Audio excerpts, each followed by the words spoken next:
They say a journey of 1,000 miles starts with one step. Welcome to the Achievers Farms, where I'm going to be dishing out some nugget tomato production. First and foremost, I would like to let you know, those farming and those aspiring to farm, that tomato production is a very highly lucrative business based on the demand on the market of tomatoes on a daily basis for both domestic and commercial use of tomatoes. So our first point of call in tomato production was land preparation, where in this current greenhouse we had red loam soils. They are very beneficial because they come together with water retention and nutrient retention, which are very high in them. So based on what we've done so far on land preparation, we was to first dig our ridges and then lay up our foundations for before the planting took place.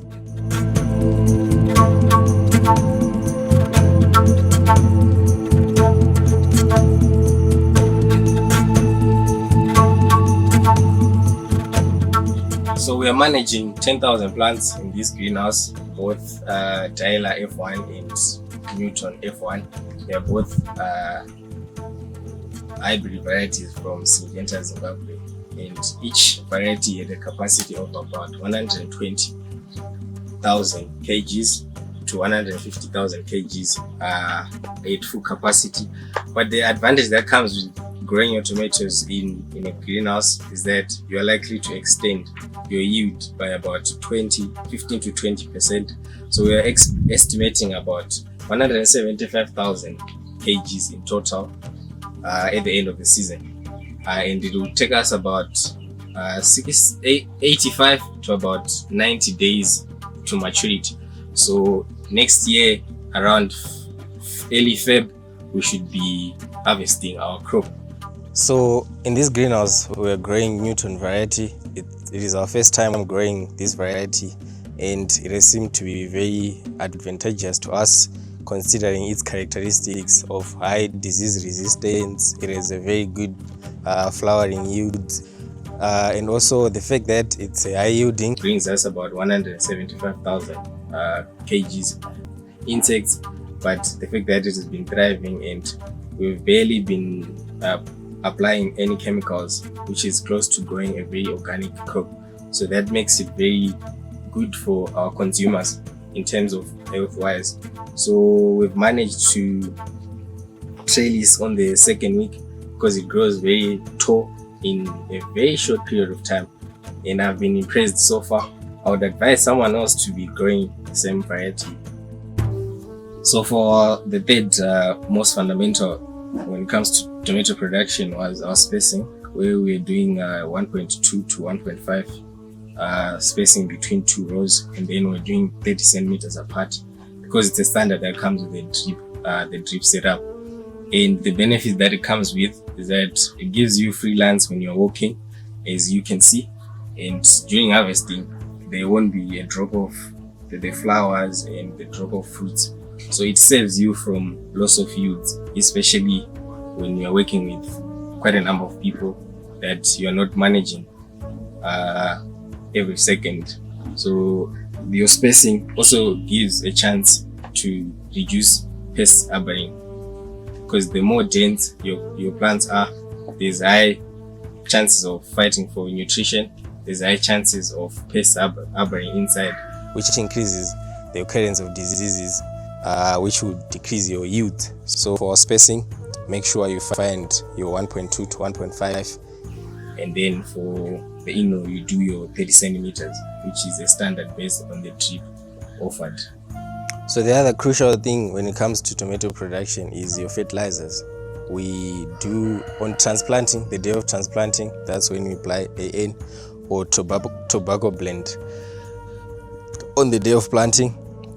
This means that it gives your tomato plant vigor, and then it also helps in setting roots, which will give the plant lots of balance. So what we have done is, because we are growing our tomato in the greenhouse in collaboration with drip irrigation, it saves us from having weeds around the field, as the water is only coming onto the site where we've put our plant. So in this greenhouse, we've managed to use drip irrigation, where we are supplying our water on a daily basis, as the temperatures are very high. But with drip irrigation, it saves us about 60% of water compared to other forms of irrigation, for example, sprinkler and furrow irrigation. So the benefit that comes with drip irrigation is that the nutrients are supplied directly onto the plant, and it also reduces occurrence of diseases from when water has been sprayed onto the foliar of our plants. Bacterial diseases are likely to be high. For example, early blight, late blight, they're likely to be on the row. And what we've managed with our drip irrigation is that it saves us a lot of time because of automation. It's only from the turn of a pump, and we are managing to irrigate about 10,000 plants. So it saves us from time, saves us from money as well, because you only apply once compared to other forms of irrigation, and the benefits it comes with comparing furrow irrigation, for example, it has effects, especially erosion, like the drowning of nutrients away from the field, among others.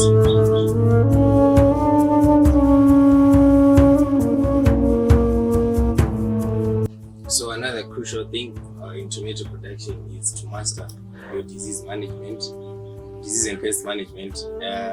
Especially for pests, the most problematic pest comes in with tuta absoluta, spider mites, and whiteflies. So these, they actually derail you as a farmer from maximizing your profits.